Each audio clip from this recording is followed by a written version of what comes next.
لا حول ولا قوة إلا بالله العلي العظيم. أعوذ بالله من الشيطان الرجيم. بسم الله الرحمن الرحيم. صلى الله عليك يا رسول الله. صلى الله عليك يا حبيب الله.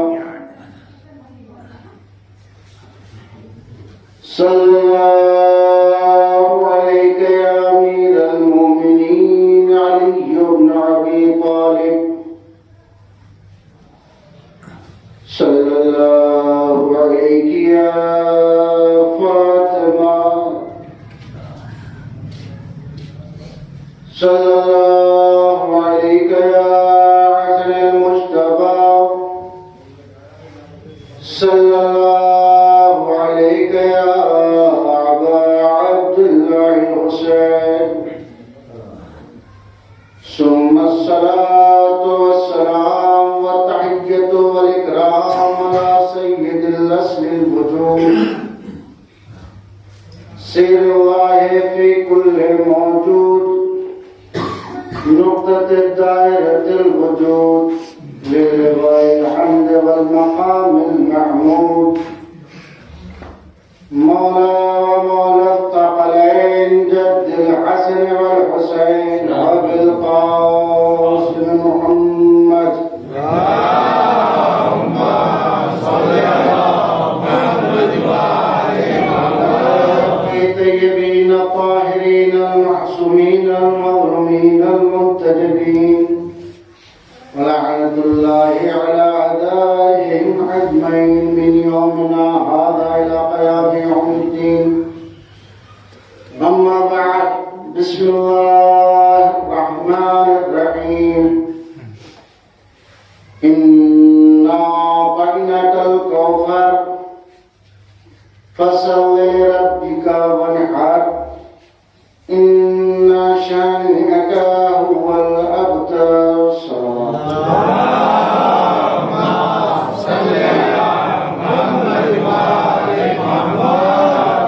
عزیزان محترم، برادران ایمانی، بزرگان ملت، معزز سامعین حضرات، آپ لوگ مسلسل مجالس میں مشغول رہتے ہیں،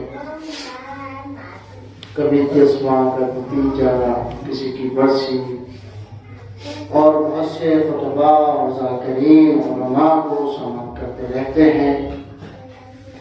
اور یہ جو ایام ہیں یہ ایام فاطمیہ کے نام سے منسوب ہیں، اور یہ بھی ایام اسی طرح سے ہیں جیسے ماہ محرم کے ایام ہیں. یہ بھی ایام اتنے ہی معتبر ہیں، اتنے ہی اعلیٰ ہیں.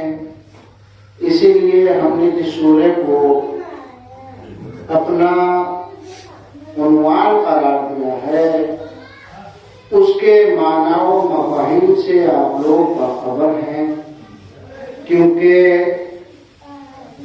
نماز میں آپ اس کو استعمال کرتے ہیں اور عالم اسلام بھی اس سے باخبر ہے.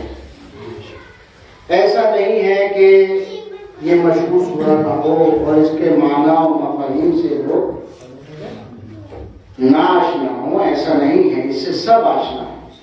اور بہت سادہ سی گفتگو ہے.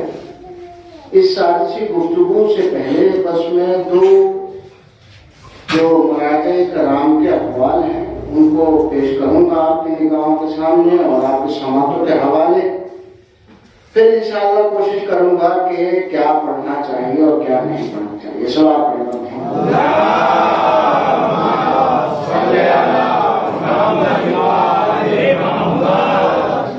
کیونکہ چونکہ یہ ذکر اہل بیت ہے، نہ ہمارے نہ تمہارے کسی کے گھر کا ذاتی مسئلہ نہیں ہے، تو جو بھی جس طریقے سے سنے گا، جیسے لوگ سنیں گے ویسے بیان کیا جائے گا۔ یہی وجہ تھی کہ جناب سلمان فارسی 10ویں درجے پر تھے اور جناب ابوذر 9ویں درجے پر تھے، کیونکہ جناب سلمان فارسی لوگوں کے عقل کے مطابق گفتگو کرتے تھے اور ان تک ویسے ہی فضائل اور کمالات جو تھے اہل بیت کے پہنچاتے تھے، لیکن جناب ابوذر بڑے جذباتی تھے اور جب جذبات میں آ جاتے تھے تو فضائل اہل بیت بیان کرنے لگتے تھے۔ کبھی خانہ کعبہ کا گلاف پکڑ کے کہتے تھے یا علی انت خیر فی الدنیا والآخرہ۔ تو اللہ نے ان کے درجات رکھے ہیں لیکن 9ویں درجے پر رکھ دیا کہ تم نیمو کے 9ویں درجے پر ہو، کہیں ایسا نہ ہو کہ تمہارا جذبہ جو ہے خدا نہ خواستہ نقصان پہنچا۔ سوال پڑے گا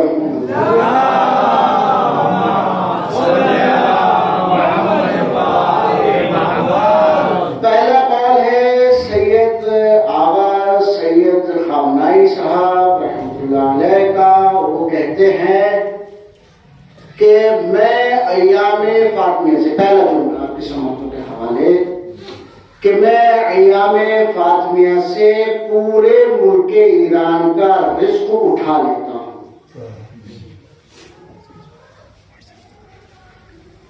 میں ایام فاطمیہ میں مجلس ایام فاطمیہ سے پورے ملک ایران کا رزق اٹھا لیتا ہوں۔ اٹھانے کا مقصد یہاں پر حاصل کر لیتا ہوں، یعنی پھر مجھ کو سال بھر ضرورت نہیں پڑتی کہ کسی کے آگے ہاتھ پھیلاؤں، مجھے ضرورت نہیں پڑتی کہ میں کسی ملک کے آگے ہاتھ پھیلاؤں کہ تم مجھے رزق دے دو، میں پورے سال بھر کا رزق۔ تو کیا ہمارے لیے نہیں ہے کہ ہم اگر ایام فاطمیہ میں مجلس فاطمہ الزہرا سلام اللہ علیہ کا کر رہے ہیں، ثواب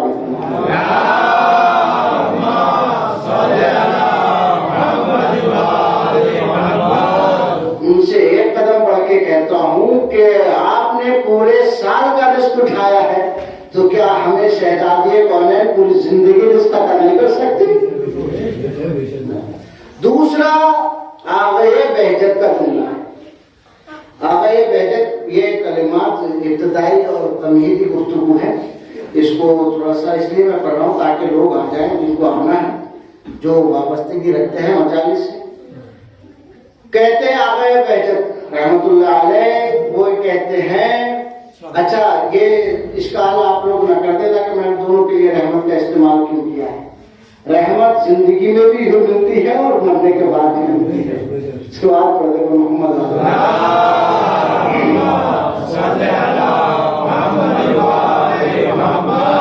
وہ یہ کہتے ہیں کہ اگر ایام فاطمیہ کو اسی طریقے سے ہم لوگ مناتے جیسے ہم عاشور کو مناتے ہیں، محرم کو مناتے ہیں، تو آج ہمیں کہنے کی ضرورت نہیں پڑتی اور دنیا آشنا ہو جاتی کہ کون لوگ تھے کہ جو سیدہ کو ستانے والے تھے۔ ہمیں یہ کہنے کی ضرورت نہیں پڑتی کہ وہ کون لوگ تھے، سیدہ کو ستانے والے کون لوگ تھے، ہمیں یہ کہنے کی ضرورت نہیں پڑتی۔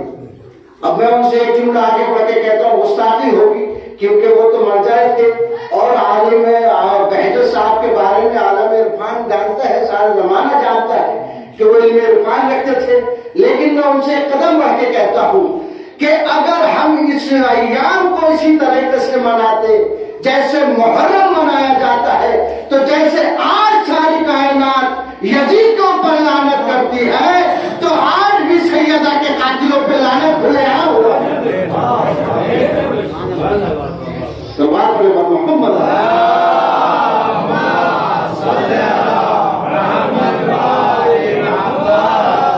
آج بھی اسی طرح ساری دنیا لعنت کرتی ان لوگوں پر جنہوں نے سیدہ کو ستایا ہے۔ ہمیں کسی سے کہنے کی ضرورت نہیں تھی کہ کون برا اور کون اچھا ہے. یہ اسی لیے سے ان ایام کی قدر و منزلت کو آپ پہچانیں. آئیے اسی کی طرف چلتے ہیں کہ جو ہمارے لیے رہبر ہے، ہادی ہے. قرآن کیا کہہ رہا ہے؟ بسم اللہ الرحمن الرحیم، انا اعطیناک الکوثر. اے میرے حبیب، ہم نے تم کو نسل کثیر عطا کی. اے میرے حبیب، ہم نے تم کو کوثر عطا کیا ہے. انا اعطیناک الکوثر فصلی، بس تم جو ہے میری عبادت کرو. فصلی لربک وانحر، اور میری بارگاہ میں قربانیاں پیش کرو. انا شانئک هو الابتر، بے شک تمہارا دشمن جو ہے اس کی نسل جو ہے وہ قطع ہو گئی ہے، یا اس کی دم جو ہے وہ کاٹ دی گئی ہے. اس کا ایک یہ ترجمہ بھی ہوتا ہے اردو ادب کے اعتبار سے. یہ تو ساری چیزیں آپ کے اذہان عالیہ میں ہیں. آئیے میں عالم اسلام سے گفتگو کرتا ہوں اور آپ کو ان کے نزدیک لے کر چلتا ہوں. ان سے پوچھتے ہیں کہ اس کی تفسیر کیا ہے. تو میں نام لوں گا اور آپ لوگ پہنچ جائیں گے. علامہ فخر الدین رازی بہت بڑے عالم دین ہیں اہل سنت کے، ہمارے برادر ہیں اہل سنت، ان کے بہت بڑے عالم دین ہیں اور امام رہ چکے ہیں ان کے. تو وہ اپنی تفسیر ہے ان کی تفسیر الکبیر، یعنی بہت بڑی تفسیر. اس میں کیونکہ 30واں پارہ ہے تو اسی میں یہ سورہ ہے 30ویں جز میں. اس میں وہ لکھتے ہیں، انہوں نے بہت سارے بیان دیے ہیں اپنے کوثر کے اوپر تفسیر لکھتے ہوئے. سورہ کوثر کی تفسیر لکھتے ہوئے انہوں نے بہت سارے بیان دیے کہ کوثر سے مراد نہر ہے، کوثر سے مراد وہ کنواں ہے کہ جہاں پر رسول اسلام جائیں گے اور لوگوں کو پانی تقسیم کریں گے. اس کا پانی اتنا میٹھا، اتنا لذیذ اور اتنا عمدہ ہے. تو وہاں پر ایک اشکال یہ بھی ہوتا ہے کہ کوثر سے مراد جب وہ ہے حوض کوثر ہے تو اس میں تو کثرت نہیں پائی جاتی. کثرت سے مراد یہ ہے کہ زیادہ لوگ یا زیادہ چیز، کسی چیز کی ذات کو کثرت کہتے ہیں. تو کہتے ہیں نہیں، اسی سے ساری جتنی بھی جنت میں نہریں ہیں وہ سب اسی سے نکلی ہیں، اس لیے اس کو کوثر کہا گیا. ایک انہوں نے وہاں پر مراد لیا تو جلدی بس بہت ہی مختصر سے وقت میں اپنے گفتگو کو سمیٹ لوں گا. وہ کہتے ہیں کہ کوثر سے مراد جو ہے علماء ہیں. علماء کی بہت زیادہ تعداد ہے کیونکہ رسول کی امت میں، اس لیے کوثر سے مراد جو ہے وہ علماء ہیں. اچھا علماء کس لیے ہیں؟ کہا تم نے وہ رسول کی حدیث نہیں سنی کہ ہماری امت کے علماء جو ہیں وہ کا بنی اسرائیل ہے نا، ان بنی اسرائیل کے انبیاء کی طرح ہیں. اس کا مطلب یہ ہے کہ یہ روایت ان کے یہاں پر بھی ہے، یہ حدیث ان کے یہاں پر بھی ہے اور ہمارے یہاں اصول کافی میں بھی پائی جاتی ہے. آپ لوگ ذرا اسماعیل سورہ شراط پڑھیں گے. محمد والی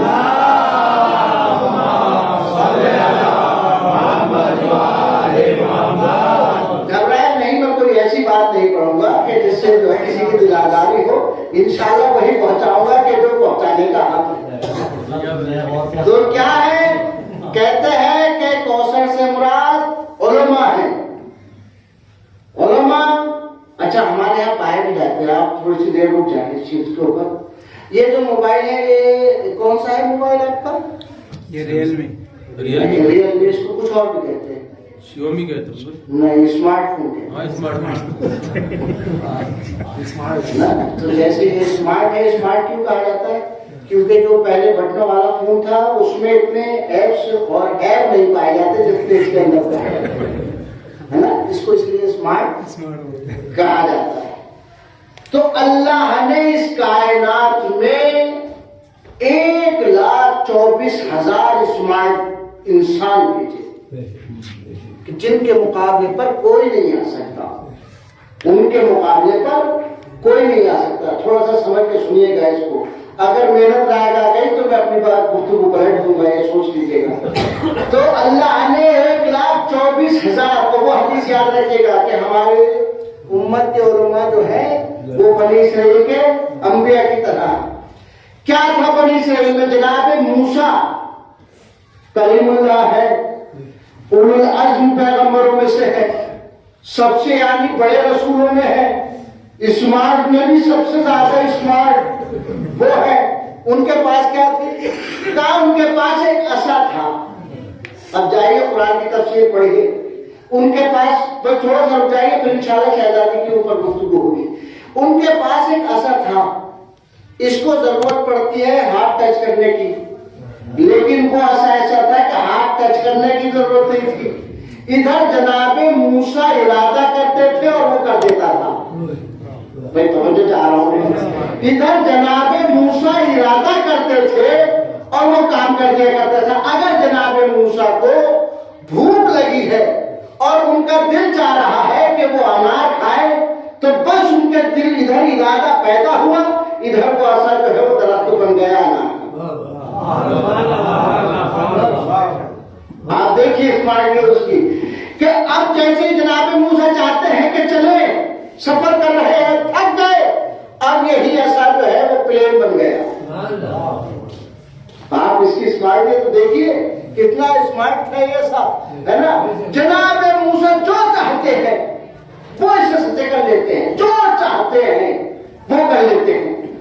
ایک دن ہماری رسول کی امت کے ایک عالم دین جن کا نام آپ سب جانتے ہیں، بہت اچھی طریقے سے جانتے ہیں، مقدس اردبیلی خواب غفلت تھے کہ کیا دیکھا کہ ہمارے رسول ہے اور جناب موسیٰ بیٹھے ہوئے ہیں، دونوں میں گفتگو ہو رہی ہے۔ جناب موسیٰ نے اشکال کیا، یا رسول اللہ آپ نے اپنے علماء کو ہمارے سے تشبیہ دی ہے، ان کے اندر کیا صفات ایسے پائے جاتے ہیں؟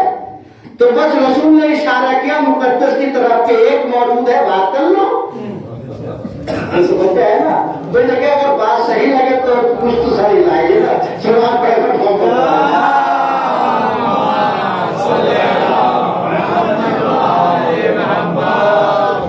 کیا کہا کہ ہمارے ایک ہے، انہی سے بات کر لو۔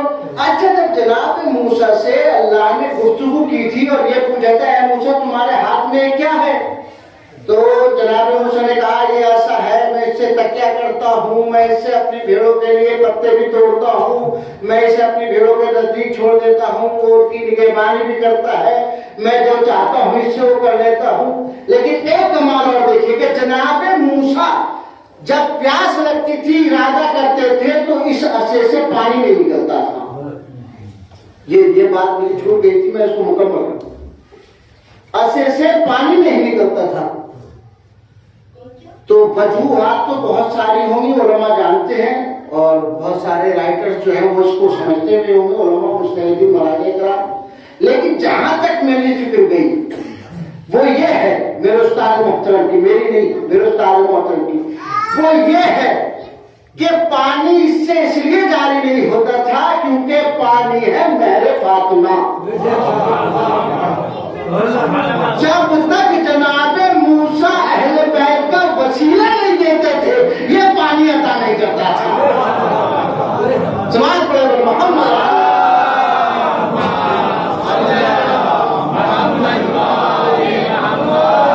تو رسول نے کہا کہ میری قوم کے یہ ہیں ان سے گفتگو کر لو۔ تو اللہ نے جب جناب موسیٰ سے پوچھا تھا تو انہوں نے سارے بات بیان کی تھی، تو اب انہوں نے بتایا کہ میں مقدس ہوں، میں اردبیل کا رہنے والا ہوں، نجف میں تعلیم حاصل کرتا ہوں، میرے بابا یہ کرتے ہیں، میرے دادا وہ کرتے ہیں۔ انہوں نے جناب موسیٰ نے کہا بس بس بس رکیے۔ کہا کیوں؟ کہا اس لیے کہ بھائی میں نے آپ سے پوچھا آپ کون ہو، تو آپ کو اتنا کہہ دینا چاہیے کہ میں مقدس ہوں۔ تو کہا کہ جب اللہ نے آپ سے پوچھا تھا کہ آپ کے ہاتھ میں کیا ہے تو کہہ دینا چاہیے تو بس ایسا ہے، کہہ دینا چاہیے تو بس ایسا۔ تو جناب موسیٰ کہتے ہیں کہ مقدس میں اللہ سے گفتگو کر رہا تھا، فخر محسوس کر رہا تھا کہ میں اللہ سے گفتگو کر رہا ہوں۔ مقدس نے کہا کہ میں بھی کلیم اللہ سے گفتگو کر رہا ہوں۔ اللہ سماج برادر محمد علیہ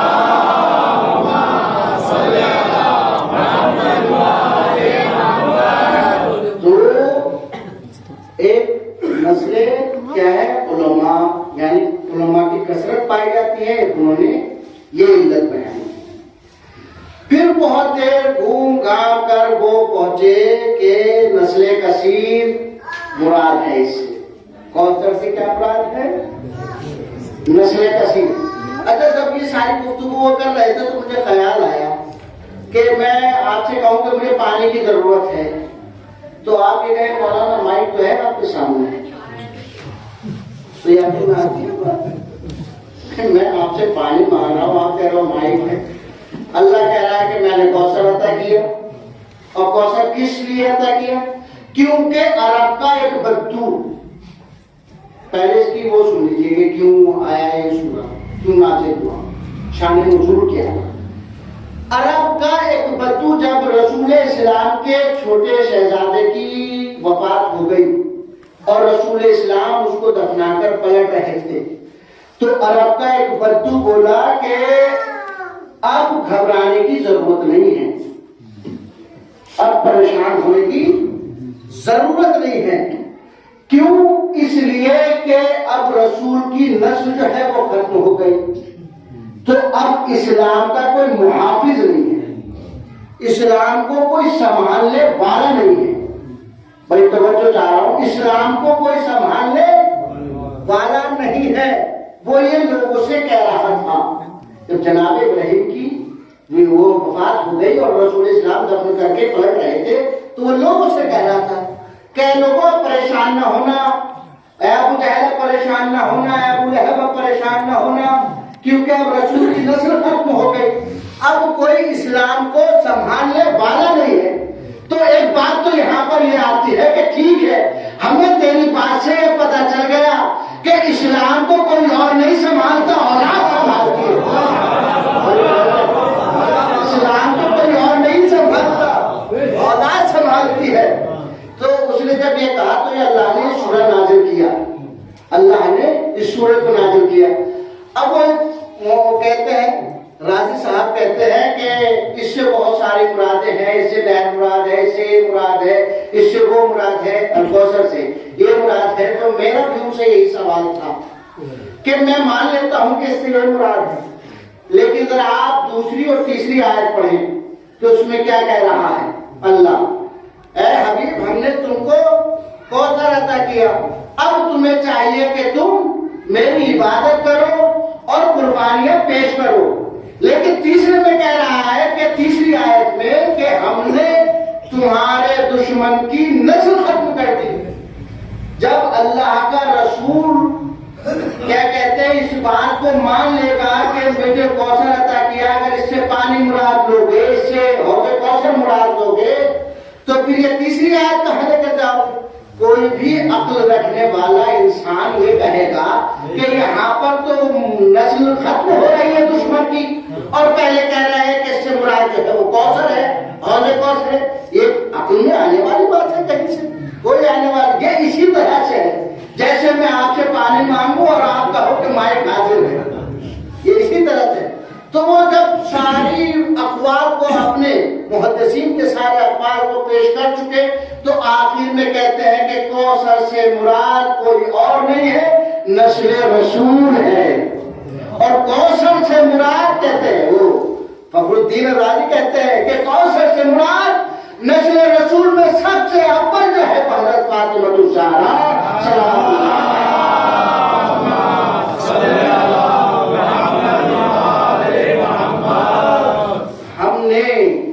ان کو کوثر عطا کیا. اے اللہ کے حبیب, اے اللہ کے رسول, ہم نے, اللہ کہہ رہا ہے کہ میں نے تم کو جو ہے وہ کوثر عطا کیا. اچھا, انہوں نے جو ساری باتیں بیان کی ہیں اس میں کثرت پائی جاتی ہے اور بہت سارے اقوال ہیں, 15 اقوال ہیں, ان میں سے چند میں نے آپ کی سماعت کا حوالے کیا. اللہ نے دیکھیے رسول اسلام سے بڑا کوئی کریم نہیں کائنات میں, کوئی کریم نہیں کائنات میں. لیکن آپ یہ دیکھیے کہ اللہ نے اپنے حبیب کو ساری چیزیں جہاں ہوا اللہ کا رسول وہیں پر عطا کر دیا. قرآن جانے کی ضرورت نہیں پڑی, جہاں اللہ کا رسول ہوا وہیں آیت کا نزول وہیں پر عطا کر دیا. جبکہ جناب موسیٰ علیہ السلام کو کوہ طور پر جانا پڑا, لیکن جہاں اللہ کا رسول رہا، جو چاہا اللہ کے رسول نے وہ اللہ کا رسول، اللہ جو ہے اپنے حبیب کو، اپنے رسول کو عطا کرتا رہا۔ لیکن یہ کون سی شے تھی کہ جس کے لیے اللہ نے کہا ہے میرے حبیب تم اب زمین پر نہیں رہو گے، آسمان پر آ کر میرے پاس رہو گے، زمین سے نہیں آسمان پر رہو گے۔ کیا یہ قرآن سے افضل ہے؟ کہاں قرآن اس وقت تک قرآن ہے جب تک یہ تفسیر ہے۔ اگر قرآن ہے تو یہ بارش کا قرآن کی گواہی ہے۔ اگر قرآن کو آپ سمجھنا ہے تو فاطمہ الزہرا سلام اللہ علیہا سے صلوات پڑھیں محمد۔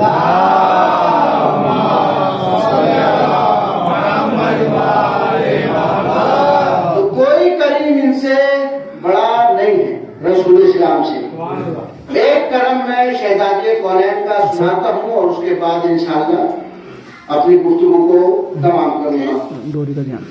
شہزادی مدینے میں ایک بنی قریظہ کا رہنے والا شخص، یہ بہار العنوان میں روایت ہے، جسے چاہیے وہ آ کے پڑھ سکتا ہے، اور یہ بہت طویل روایت۔ رہنے والا اپنی آستین میں گو رکھ کر آئے، عربی میں زیب کہتے ہیں، اب یہاں گو کہتے ہیں شاید اس کو، گو رکھ کر لائے، اور آنے کے بعد مسجد میں کہتا ہے، مسجد کے اندر داخل نہیں ہوا کیونکہ وہ مسلمان نہیں تھا۔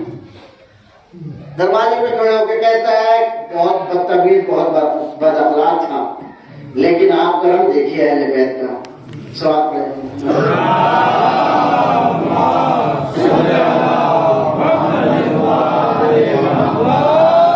اس بد اخلاق انسان کے ساتھ بھی اللہ کے حبیب کی کیسی کرامت اور کس طریقے سے رحمت اور کیا اخلاق پیغمبری۔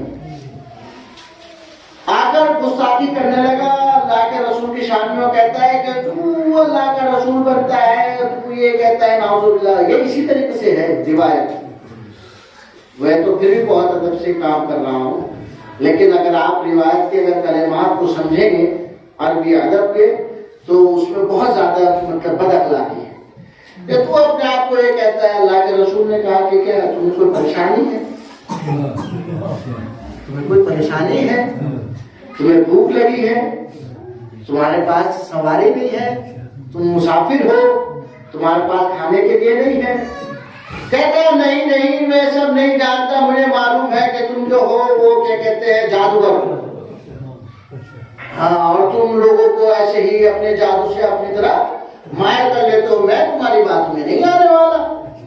ہاں، یہ کہتا رہا۔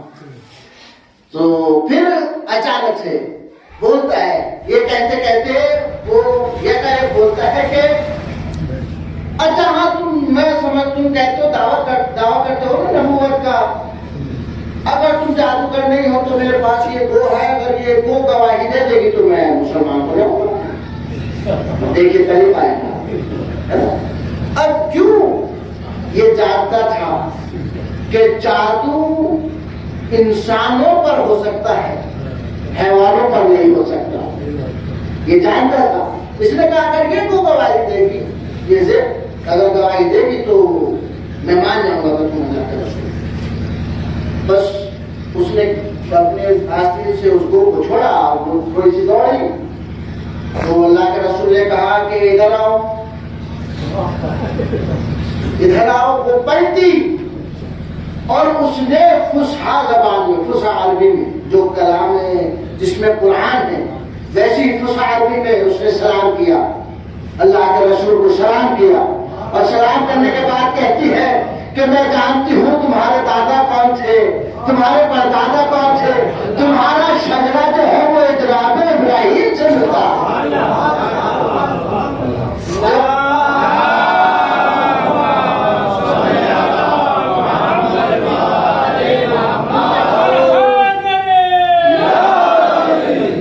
جب اس نے یہ کہا تو اب یہ کہنے لگا کہ اب میں مسلمان ہو جاؤں گا، میں شہادت کلمہ شہادت پڑھ لوں گا۔ اس نے کلمہ شہادت پڑھا۔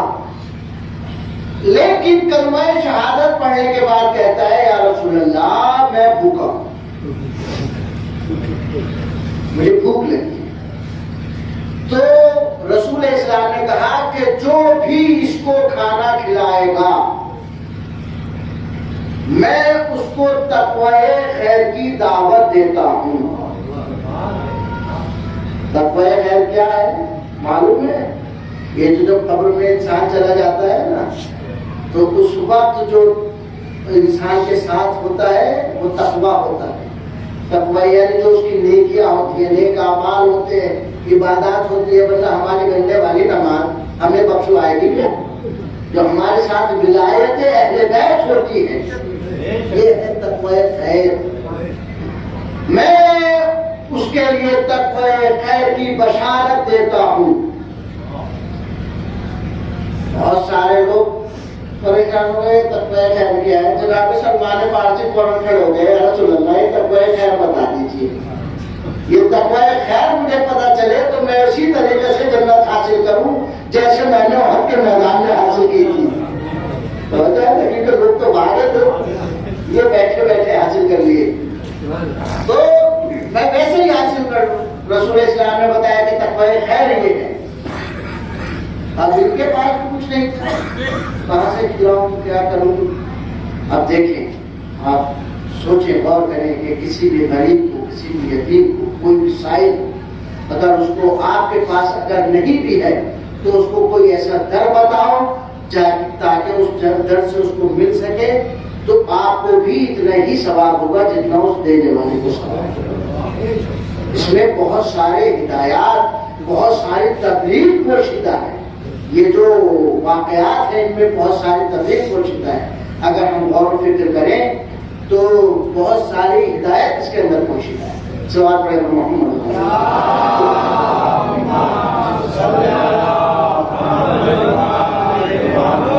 توجہ کی ضرورت ہے۔ کیا ہوا؟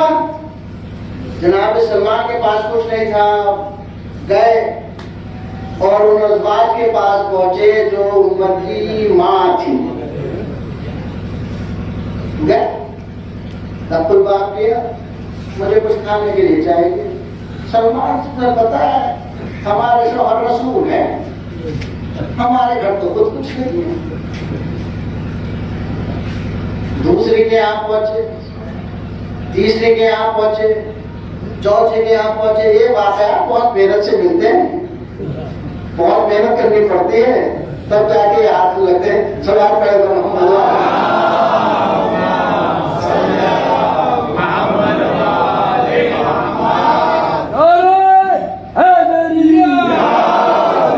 دیکھو یہ ولایت کا جوش ہے۔ تو کیا کہ سلمان گئے اور جا کے پوچھا، کہیں نہیں ملا۔ سلمان پلٹ رہے تھے مایوس ہو کر کہ یار در زہرا پر نگاہ پڑی۔ سلمان نے کہا کہیں ملے یا نہ ملے، اس در سے ضرور ملے۔ سلمان نے دب الباب کیا، فضہ کی آواز آئی، کون؟ کہا سلمان محمدی۔ کہا اچھا کیا چاہیے؟ کہا بھوکا ہوں، کھانا چاہیے۔ سلمان کی گفتگو جناب فضہ سے ہوئی تو جناب فضہ نے شہزادی کی طرف رخ کیا۔ جب شہزادی کی طرف رخ کیا تو شہزادی نے بڑی مایوسی کے ساتھ جناب فضہ سے کہا، فضہ تم تو جانتی ہو کہ ہم 3 دن کے بھوکے اور پیاسے، بھوکے ہم 3 دن سے ہمارے گھر میں کچھ کھانے کو نہیں۔ حسنین کسی حالت میں، علی کسی حالت میں۔ لیکن جب سلمان آئے تو گھر سے ہم نے کسی کو خالی ہاتھ نہیں بھیجا، اپنی ردا اتاری اور کہا کہ لوگ سلمان سے کہو کہ اس ردا کو فلاں یہودی کے یہاں جائے اور فروخت کر دے، اور اس سے کہنا کہ یہ ردا جو ہے وہ محمد کی بیٹی کی ہے، محمد کی بیٹی کی ردا ہے، اس کے عوض میں تو ہمیں 1 سیر جوم اور 1 سیر کھجور دے۔ 1 سیر میں یعنی 3 کلو تقریباً آتا ہے۔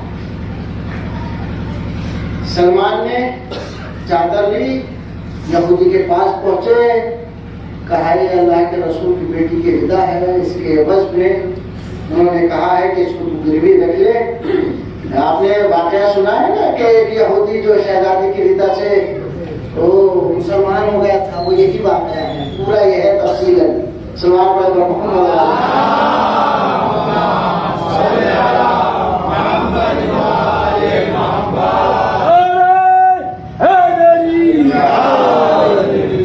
یہ ٹکڑے دیواروں میں سنا ہے آپ نے، لیکن آج پورا سن لیجیے۔ لے کر پہنچے، یہودی نے دیکھا، کہا یہی ہے جو حقیقی عابدوں کی مثال ہے، یہ ہے حقیقی عابد، یہ ہے حقیقی متقی، یہ ہے حقیقی زاہد جو میں نے توریت میں پڑھی ہے، وہ یہی ہے۔ بس اس نے ایک شیر جو اور ایک شیر کے کہتے ہیں کھجوریں دی، اور اس کے بعد کلمہ پڑھا، مسلمان ہو گیا، مسلمان ہو گیا۔ آپ دیکھیں کیا کرامت ہے شہزادی کی، کتنی بڑی کریمہ ہے شہزادی، ہے نا۔ یہ اس لیے نہیں کہ اللہ نے عطا کیا ہے کوثر، کوثر سے مراد نسل کثیر ہے نا۔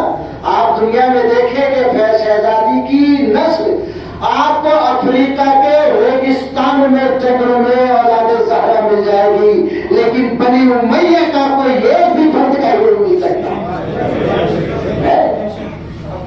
شہزادی نے عطا کی، سلمان لے کر آئے، شہزادی کو عطا کر دیا، لیجیے۔ شہزادی نے اپنے ہاتھوں سے آٹا پیسا، روٹیاں تیار کی، اور سارا کا سارا جناب سلمان کو دے دیا کہ لو، لے جا کر اس شخص کو دے دو جس کے لیے میرے بابا نے کہا ہے کہ تمہیں جو ہے تقوی خیر ملے گا۔ سلمان فارسی خوشی کے مارے بہت اپنے جذبات کو کنٹرول نہیں کر پا رہے تھے، لیکن انہوں نے کہا کہ شہزادی آپ بھی تو 3 دن سے بھوکی ہیں، حسنین بھی 3 دن سے بھوکے ہیں، علی بھی 3 دن سے بھوکے ہیں، میں چاہتا ہوں کہ اس میں سے کچھ حصہ، 1-2 روٹی جو ہے آپ اپنے گھر کے لیے رکھ لو۔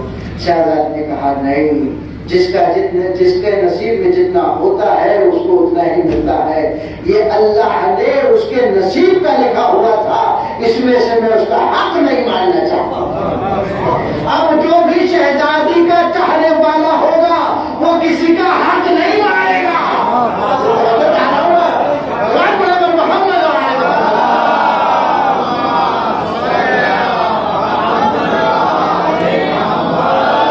کسی کا حق غصب نہیں کرے گا، وہ چاہے باپ ہو یا بیٹا، بیٹا ہو یا باپ ہو، کسی کا حق غصب نہیں کرے گا۔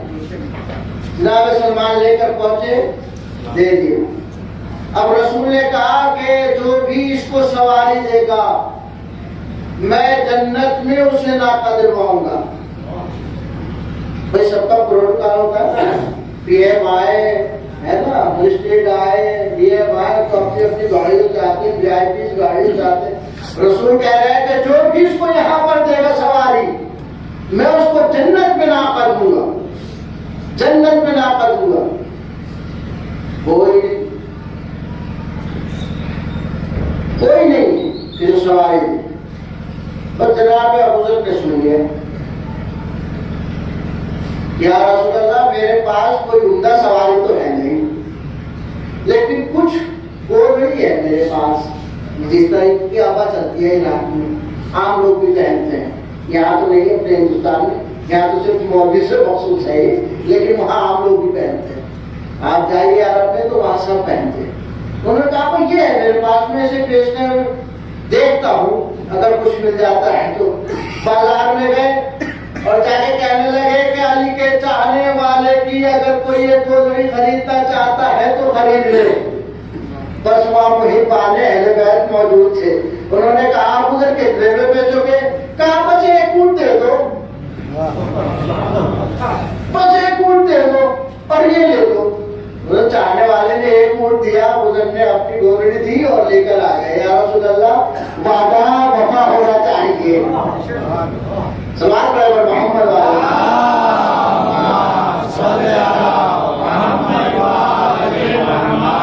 سواری مل گئی، کھانا مل گیا، سب کچھ عطا ہو گیا،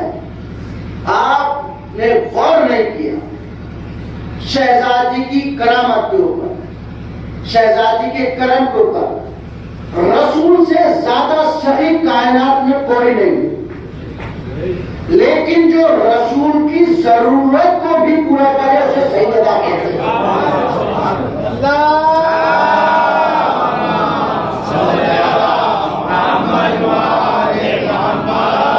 اب آخری روایت سن لیجیے، اس میں آپ سب ہیں۔ روایت کیا ہے کہ قام رسول اللہ اذا جاء سیدۃ النساء العالمین، قام رسول اللہ، جیسی شہزادی آتی تھی تو رسول اسلام کھڑے ہو جاتے تھے استقبال کے لیے، اور جب رسول اسلام کھڑے ہو جاتے تھے تو کھڑے ہی نہیں ہو جاتے تھے بلکہ اپنی جگہ بھی چھوڑ دیا کرتے تھے، اپنی مسند پر اپنی جگہ پر بٹھاتے تھے شہزادی کونین کو اور ہاتھ چومتے تھے۔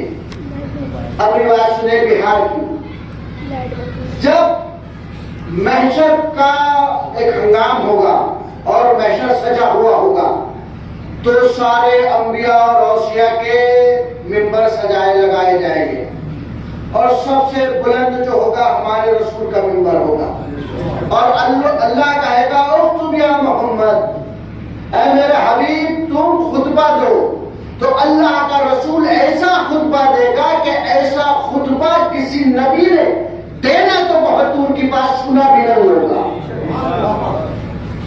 اسی طریقے سے مولا کائنات کا سب سے اونچا ممبر ہوگا اوصیاء میں، اور اللہ کہے گا علی خطبہ دو، تو ایسا خطبہ کسی نے نہیں سنا ہوگا جیسا مولا کائنات خطبہ دیں گے۔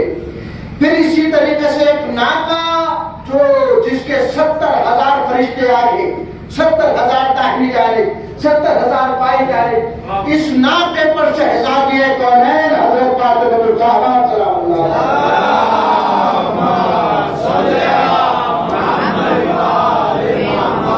VIP کے لیے ہوتا ہے نا کہ جب VIP آتے ہیں تو کھڑا ہوتا ہے انسان۔ ابھی میں نے بتایا کہ جو جیسا ہوتا ہے اس چیز پروٹوکول کے ساتھ لے کر آیا جاتا ہے، تو شہزادی بھی اپنے پروٹوکول کے ساتھ آئیں گی۔ اب بتائیے کہ جب اللہ کا رسول یہاں کھڑا ہوتا تھا تو جب محشر میں سواری آئے گی شہزادی کونین، تو وہاں اللہ کا رسول ہی نہیں کھڑا ہوگا بلکہ 1,24,000 پیغمبر کھڑے ہوں گے، سب کے سب کھڑے ہو جائیں گے، اور شہزادی کونین آواز قدرت آئے گی، اے میری بیوی شہزادی ہم نے تم کو جنت کی ملکہ مقرر کیا ہے، آپ جنت میں جائیں گے۔ شہزادی جائیں گی جنت کی جانب اور دروازے پر رک جائیں گی، شہزادی کونین دروازے پر رک جائیں گی، ٹھہر جائیں گی، تو اللہ کہے گا کہ تم کیوں ٹھہر گئے؟ یہ سب عربی کلمات ہیں لیکن میں اردو میں پڑھتا ہوں تاکہ آپ لوگ آسانی سے سمجھ سکیں۔ شہزادی کہیں گے باررہ میں چاہتی ہوں کہ ان سب کے سامنے تو میرا مرتبہ بیان کر، میری فضیلت، میرا بلندی بیان کر۔ تو اللہ کہے گا آپ جائیے اور جس کو چاہے جنت میں لے جائے، جس کو چاہے جنت میں لے جائے۔ یہاں تک سنیے نا، سنیے۔ اس کے بعد یہ جب سب کے سب جنت کے دروازے پر پہنچ جائیں گے تو یہ بھی رک جائیں گے۔ آپ اولاد زہرا ہیں، چاہنے والے بھی ہیں، محب بھی ہیں، شیعہ بھی ہیں، ان کی اولاد میں سے بھی ہیں، یہ سب کے سب رک جائیں گے جنت کے دروازے پر۔ اب اللہ پھر اس سے کہے گا، آواز غیب جائے گی، کیوں رک گئے ہو؟ ہم چاہتے ہیں کہ ہماری بھی فضیلت بیان کر، ان لوگوں کے سامنے ہماری بھی فضیلت بیان کر۔ اللہ کہے گا جاؤ محشر میں، اور جس نے تمہیں سیدہ کے نام پر کھانا بھی کھلایا ہے، جس نے تمہیں سیدہ کے نام پر لباس دیا ہے، ان سب کو چن کر لے کر آؤ اور جنت میں داخل کرو۔ ان سب کو جنت میں داخل کر دے، ان سب کو لے جاؤ۔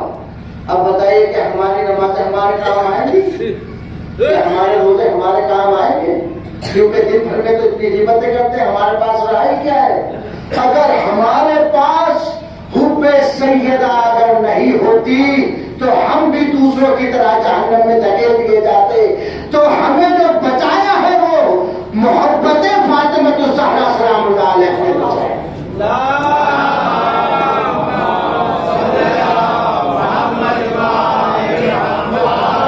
لیکن اتنی فضیلتیں اتنے کمالات رکھنے کے بعد آپ دیکھیں اسی قرآن میں پہلی آیت ہم نے تم کو کوثر عطا کیا, دوسری آیت اے میرے حبیب تم ہماری عبادت کرو اور قربانی پیش کرو.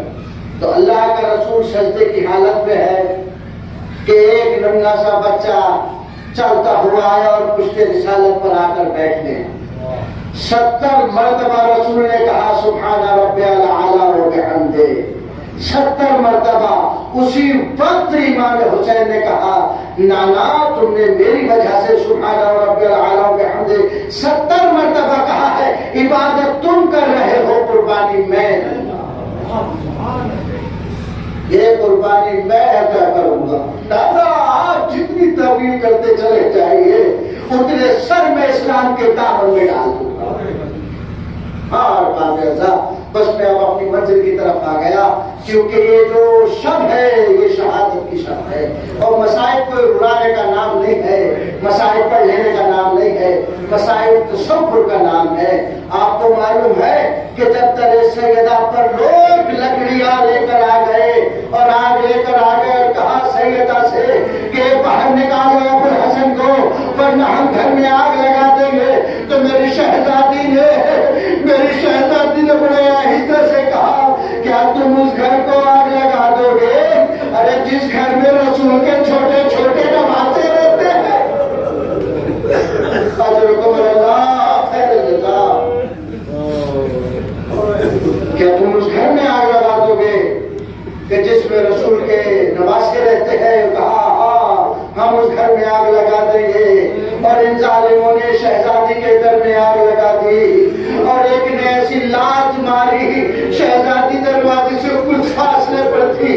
جب یہ لات دروازے پر پڑی ہے نا تو دروازہ اٹھا کر تعریف کہتی ہے. بہار دربار میں تعریف کو یہ روایت موجود ہے.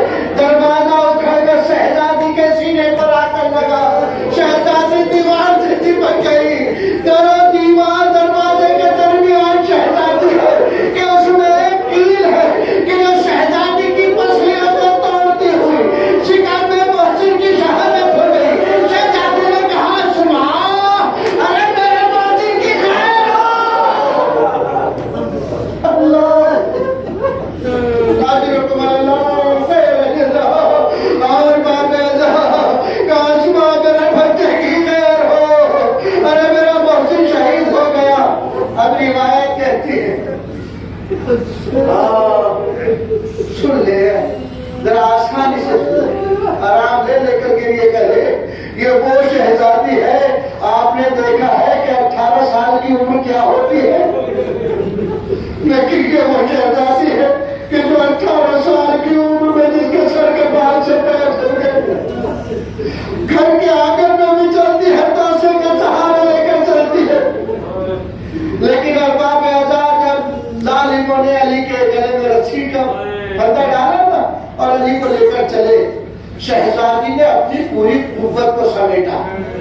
اپنے پہلو کے طرز کو بھول گئی شہزادی اور پیچھے پیچھے چلی کہتی ہے خلو ابو الحسن, ابو الحسن کو چھوڑ دو, ابو الحسن کو چھوڑ دو. شہزادی پیچھے پیچھے چلی. روایت کہتی ہے کہ شہزادی نے مولا کائنات کی آقا کا دامن پکڑ لیا کہ اتنے میں ایک ہاتھ جو کلفس لانتی ہے اس نے اتنی شدت کے ساتھ شہزادی کے اوپر ضرب لگا کہ شہزادی کا بازو ٹوٹ گیا. اللہ اکبر. شہزادی سنبھل نہیں سکتی تھی لیکن پھر اپنی قوتوں کو سمیٹا. ایک روایت یہ ہے کہ بنی ہاشم کی 2 عورتیں بڑھی. ایک جانب سے ایک عورت نے پکڑا بازو, دوسری جانب سے دوسری عورت نے پکڑا اور شہزادی کو لے کر چلی. شہزادی نے کہا کہ ابو الحسن کو چھوڑ دو ورنہ میں اپنے سر کے بال بکھرا دوں گی. بس یہ کہنا تھا کہ مسجد نبوی کی دیواریں بلند ہونے لگی. میں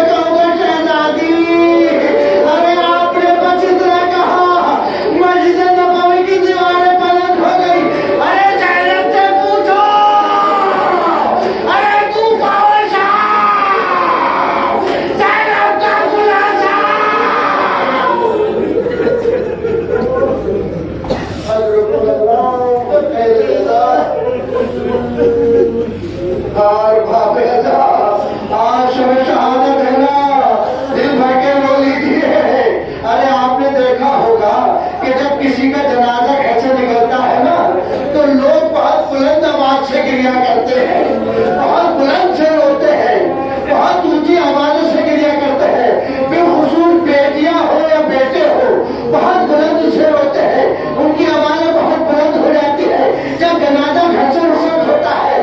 لیکن یہ کیسی مظلومیت تھی سیدہ کے لال کے اوپر، سیدہ کی بیٹیوں کے اوپر، کہ جب رات کی تاریکی میں جنازہ اٹھانا تو سسک سسک کے رو رہے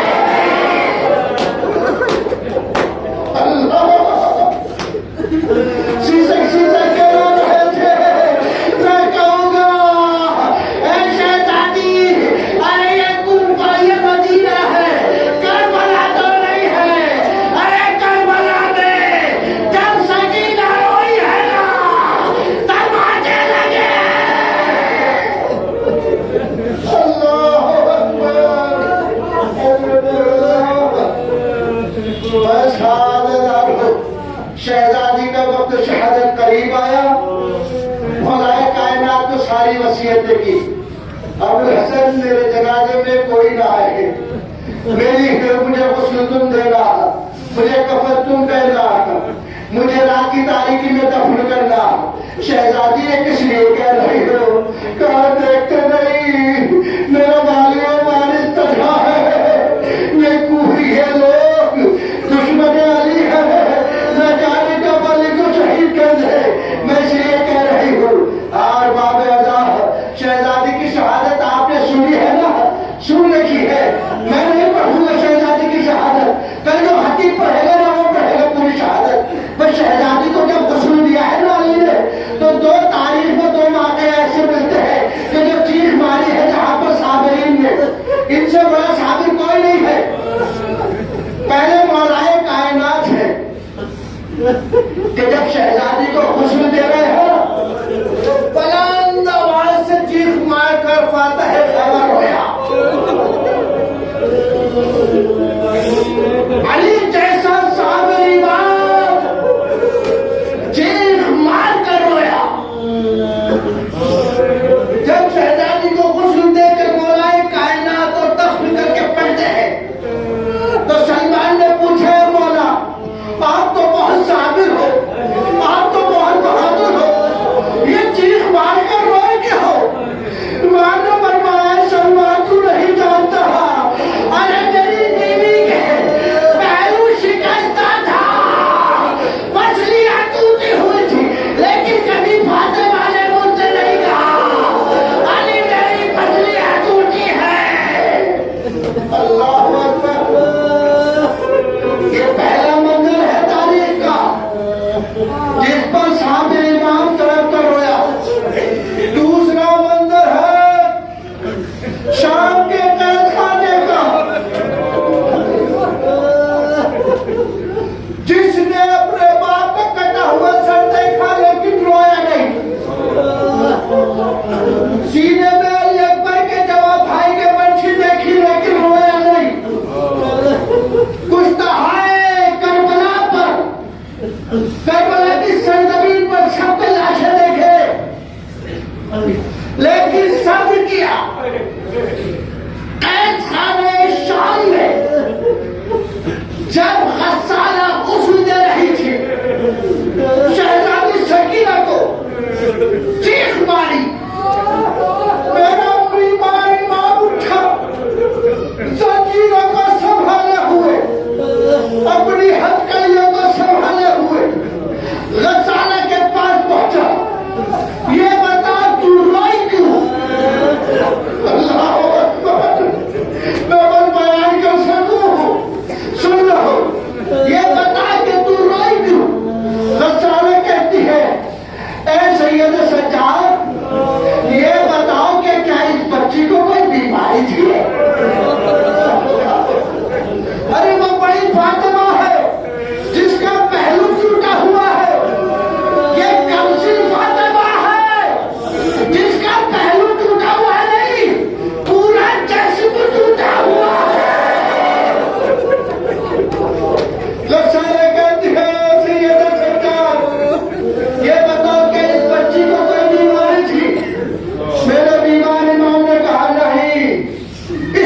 بچی کو کوئی بیماری نہیں تھی، کہا پھر میں اس کے جسم سے کپڑا ہٹانا چاہتی ہوں، لیکن اس کپڑے کے ساتھ گوشت چھوٹ گیا۔ سید سجاد سر کو پکڑ کر زمین پر بیٹھ گئے، جنت البقیع کا رخ کیا۔ اما فاطمہ آپ کی لاڈلی آپ کی طرح سے شہید ہو گئی۔ دادی فاطمہ یہ تمثیل ہے۔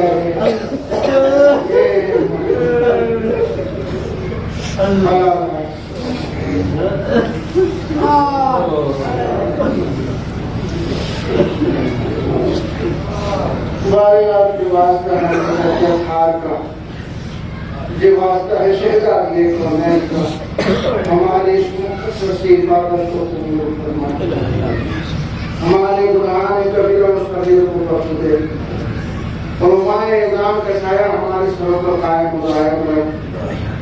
ہم جہاں جہاں بھی محبان حضر کرام ہیں، شیعہ حضر کرام ہیں، ان کی جان مال عزت و آبرو و ناموس کی حفاظت فرما۔ علماء اعظام کا سایہ ہمارے سروں پر قائم و دائم رہے۔ جنت البقیع کی تعبیر کے جلد از جلد اسباب مہیا فرما۔ ہم ایک دن وہ ہو کہ جنت البقیع میں اس مجلس کو منعقد کریں، ایسے وسائل منتخب فرما۔ اے بار الہ تجھے واسطہ ہے، شہزادی کونین کا جو بے اولاد ہے ان کو اولاد نابینا فرما، جو مقروض ہیں ان کا قرضہ غیب سے ادا کر دے۔ ہمارے امام کے حقوق کی تعمیر فرما، ہم ان کے معصوم